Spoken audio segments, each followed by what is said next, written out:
At 55, Matthew McConaughey's life has taken a tragic turn, revealing struggles that few ever saw coming.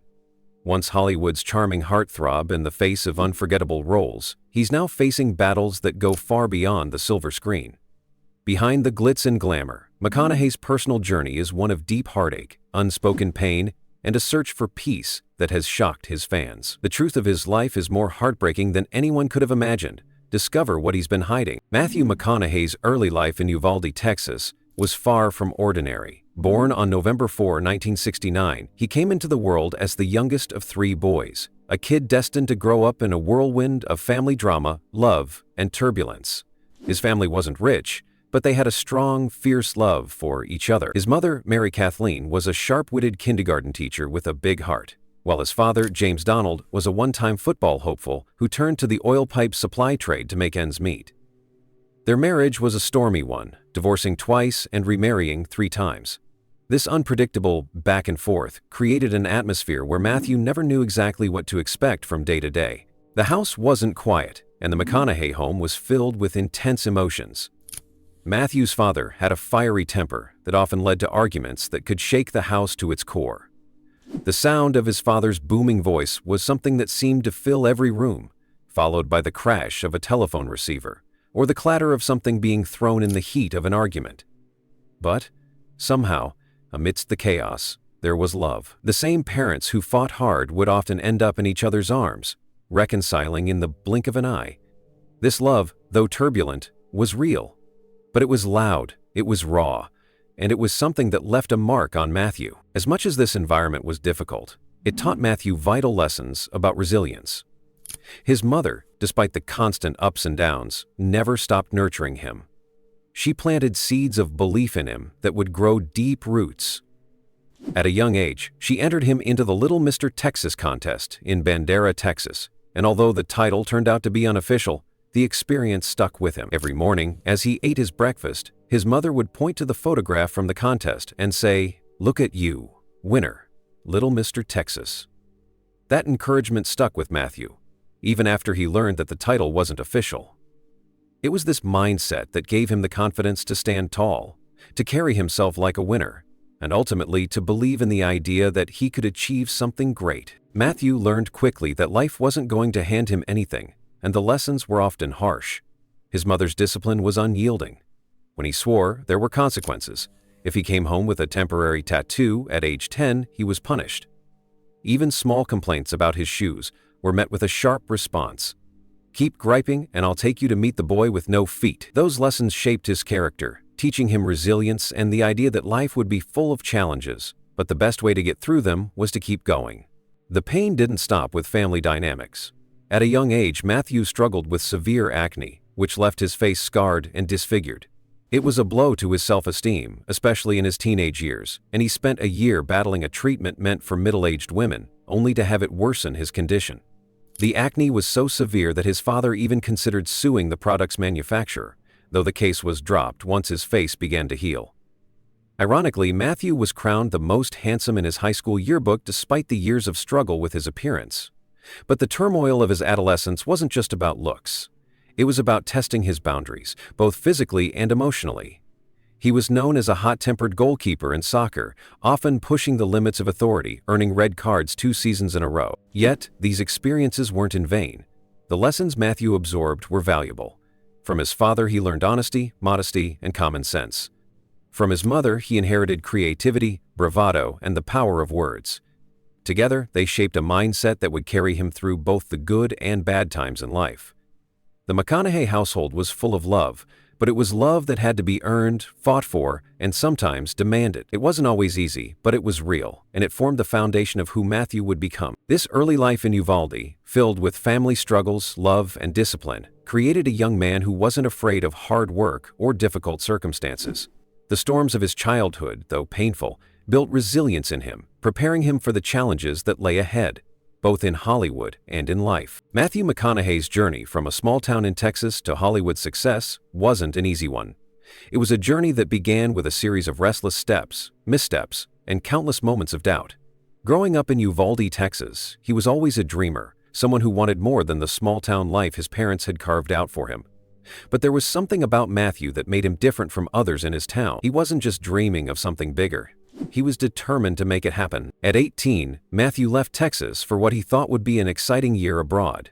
He took part in an exchange program and ended up in Australia.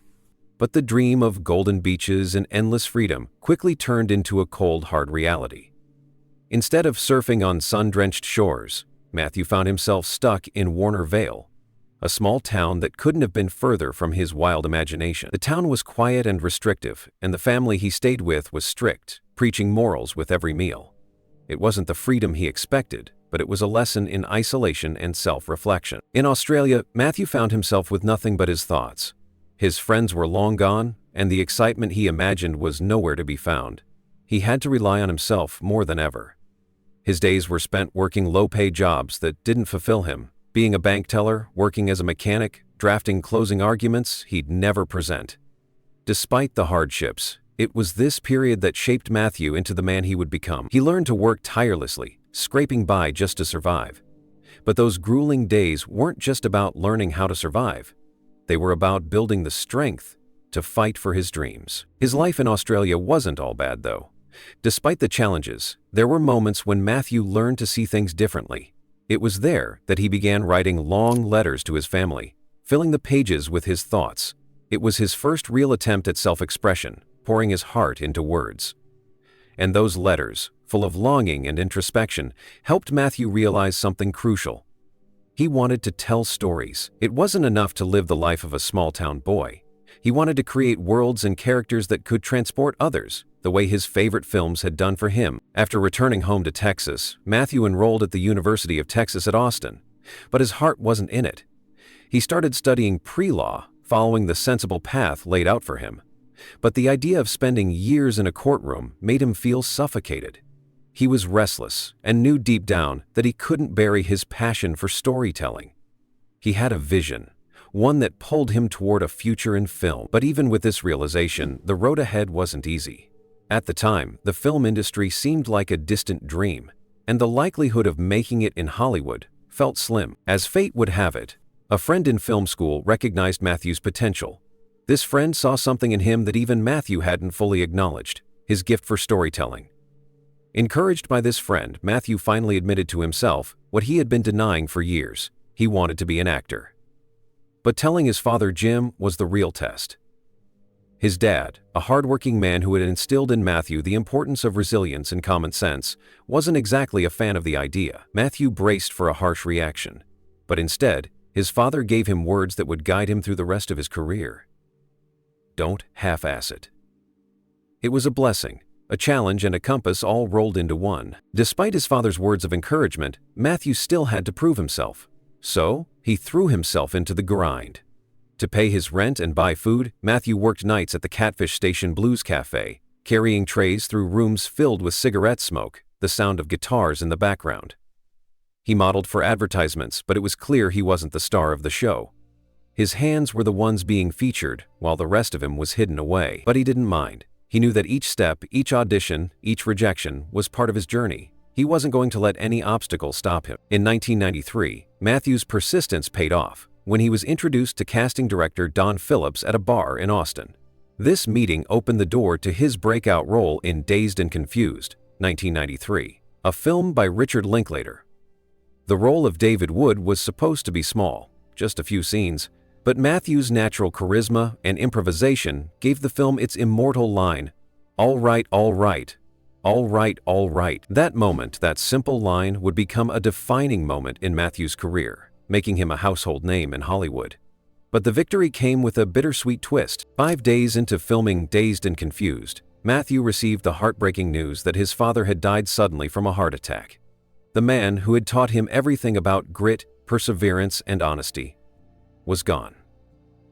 Matthew rushed home to Houston, feeling numb. There was no time to grieve. He had to bury his father and return to the set, where the filming continued without skipping a beat. But Matthew wasn't just an actor anymore. He was a son carrying a vow. From that moment on, every role he took wasn't just about acting. It was about honoring his father's memory. Every performance would be for him, for the man who pushed him to follow his dreams and believed in him even when he doubted himself. Matthew's career took off after Dazed and Confused. He became a sought-after actor, and in 1996, he starred in A Time to Kill, based on the John Grisham novel. The film turned Matthew into a Hollywood sensation almost overnight.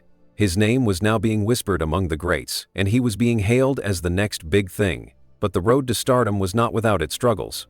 Despite his newfound fame, Matthew felt the pressure of being Hollywood's golden boy. The expectations were high, and with it came a series of romantic comedies, The Wedding Planner, How to Lose a Guy in 10 Days, Failure to Launch, that put him at the center of the charming heartthrob image. It was a role that Hollywood wanted him to play, but it wasn't one he had envisioned for himself. He was grateful for the success, but inside he felt trapped. By the time he turned 36, Matthew had had enough. He chose to step away from Hollywood's glitzy embrace, turning down every script that came his way. For nearly 2 years, the phone didn't ring.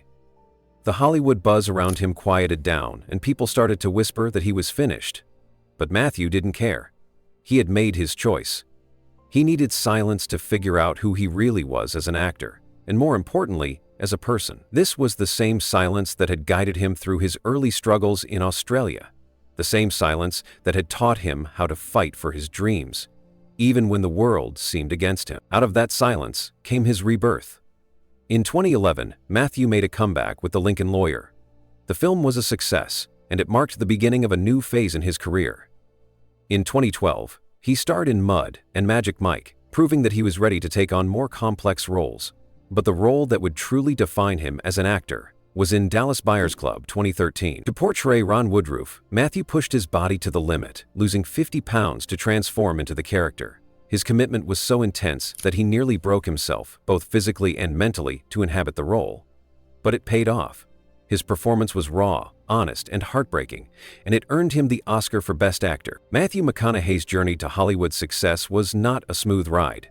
It was filled with struggles, sacrifices, and moments of doubt. But through it all, he never gave up. His story is one of persistence, of refusing to settle, and of choosing authenticity over the fame that others would have gladly embraced. Matthew's Hollywood success didn't come overnight. It was built on years of hard work, rejection, and the quiet determination to stay true to himself. By the mid-2000s, Matthew McConaughey was at a crossroads in his career. He had become the charming, likable leading man in countless romantic comedies, playing roles that Hollywood loved to cast him in. But as his fame grew, so did his sense of dissatisfaction. Despite the box office successes of films like The Wedding Planner and How to Lose a Guy in 10 Days, something wasn't sitting right with Matthew. Anyway, Matthew wound up in so much trouble, he couldn't really see which way was up. He had become a Hollywood fixture, but he was being pigeonholed into one type of role, and it wasn't the kind of work that truly challenged him as an actor. His creative spirit was being suffocated by the very fame he had worked so hard to achieve. As much as the world loved him in those rom-coms, Matthew knew he had more to offer than just charming smiles and romantic banter. He wanted to stretch his range, tackle more complex roles, and prove to himself and the world that he was capable of much more. But that meant stepping away from the limelight. At 36, he made the bold decision to hit pause on his career. For nearly 2 years, he said no to every script that came his way. The phone stopped ringing, the offers dried up, and Hollywood began to wonder if his star was fading. It was a risky move, one that many saw as a gamble, but Matthew was ready to take that chance. He was searching for something more meaningful than just fame. During those 2 years of silence, Matthew focused on his life outside of movies. He reflected on his journey, on what truly mattered to him, and what kind of roles he wanted to pursue. He had already achieved great success, but now he needed to find fulfillment in his work, not just recognition. It was a moment of personal growth, and it would shape the course of the next phase of his career. Matthew's gamble began to pay off when he returned to the screen in 2011 with The Lincoln Lawyer. The film, based on McConaughey's novel, saw Matthew take on the role of Mick Haller, a street-smart lawyer who works out of the back of his car. It was a role that required depth and complexity, a far cry from the lightweight romantic leads he had become known for. Audiences and critics took notice, and it marked the beginning of Matthew's resurgence in the industry. He was no longer just the lovable guy next door. He had reinvented himself, and people were beginning to see him in a new light. But it wasn't just The Lincoln Lawyer that marked his comeback. In 2012, Matthew starred in Mud, a film directed by Jeff Nichols. The role of Mud, a fugitive on the run, was dark and gritty, requiring a level of vulnerability that Matthew had never shown before. His performance was raw, and it cemented his return as a serious actor capable of carrying complex, multidimensional roles. But his true renaissance came with the role of a lifetime, Ron Woodroof in Dallas Buyers Club, 2013. To prepare for the role of Woodroof, a real-life figure who was diagnosed with AIDS in the 1980s, Matthew underwent a dramatic physical transformation. He lost 50 pounds, shedding his healthy Texan frame to embody a man at death's door. It was a grueling process, but Matthew was determined to give everything he had to the role. The result was a performance that left audiences speechless. His portrayal of Ron Woodroof was nothing short of transformative. It wasn't just acting, it was a complete immersion into the character. Matthew didn't just play Ron, he became him. The dedication Matthew showed to Dallas Buyers Club paid off in the most meaningful way possible. He won the Academy Award for Best Actor, finally earning the recognition he had long deserved. But more than that, it was a victory of artistic integrity. Matthew had risked it all, stepping away from the Hollywood machine, pushing his body to its limits, and choosing authenticity over commercial success. And in doing so, he had proven to the world that he was more than just the romantic hero. He was a true actor, capable of delivering performances that resonated deeply with audiences. Matthew McConaughey's turning point in the industry wasn't just about finding new roles, it was about finding himself as an artist. His willingness to step back, reassess his career, and take risks allowed him to re-emerge, stronger and more versatile than ever before. He had gone from Hollywood's golden boy to a seasoned actor who could tackle any challenge. His resurgence wasn't just about getting back into the spotlight. It was about reclaiming his passion for the craft and doing it on his own terms. By the time Matthew McConaughey reached his 40s, his life had already been shaped by the whirlwind of Hollywood fame, the highs of winning an Academy Award, and the lows of feeling lost in a career that no longer felt fulfilling. But despite all the accolades and the recognition, there was a deeper yearning in Matthew. A desire for something more, something that wasn't defined by red carpets or box office numbers. This hunger for a deeper meaning in life led him to focus on what truly mattered, his family and his legacy. In 2006, at the height of his fame, Matthew's path took a pivotal turn when he met Camila Alves. The encounter wasn't just another Hollywood romance, it was the beginning of something that would ground him in a way he had never experienced before. Camila, a Brazilian model and designer, was a woman who had no interest in the Hollywood circus. She wasn't looking for a star, she was looking for a partner. And in Matthew, she found someone who was ready for something more substantial than fleeting fame. It was a connection that would change the course of his life. For the first time, Matthew found someone who wasn't swept up in the whirlwind of his success. Camila brought him stability and perspective, something he had been searching for but hadn't found in his earlier relationships. Their love wasn't built on the bright lights of Hollywood, but on a deep, quiet understanding of each other. It was the kind of love that wasn't interrupted by paparazzi or awards shows, but grounded in the everyday, the real moments of life. Their relationship grew stronger, and in 2008 they welcomed their first child, Levi. The arrival of Levi was a turning point for Matthew. Fatherhood brought a sense of purpose that fame had never given him. He now had a responsibility that went beyond his career. It was about shaping a future for his son. 2 years later, their second child, Vita, was born, and in early 2012, they welcomed their third, Livingston. With each child, Matthew found his life becoming more centered, his priorities shifting away from the fast pace of Hollywood to the slower, more meaningful rhythm of family life. In 2012, Matthew and Camila married in a private ceremony at their home in Austin, Texas. For Matthew, this wasn't just a wedding, it was the beginning of a new chapter. He had spent years chasing fame and success, but now he was chasing something different: peace, stability, and the kind of love that lasts. The couple decided to raise their children away from the chaos of Los Angeles, moving to Austin where they could give their kids a more grounded, normal upbringing. They wanted their children to grow up in a place where they could run barefoot in the grass, away from the constant gaze of the media.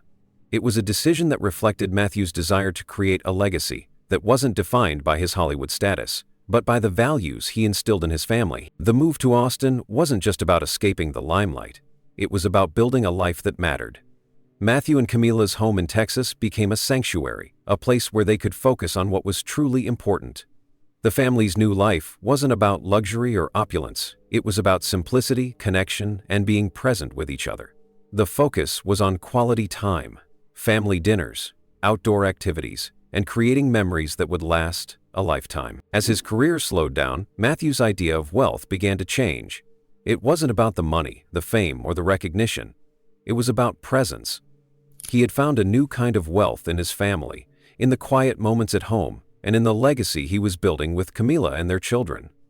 His work outside of acting, like his involvement with the Just Keep Living Foundation, a nonprofit he co-founded with Camila to help at-risk youth, became just as important as his Hollywood career. Through the foundation, Matthew was able to give back to the community, using his fame to help others. His wealth, which was now estimated at $160 million, 0 cents, wasn't about the lavish properties or extravagant possessions.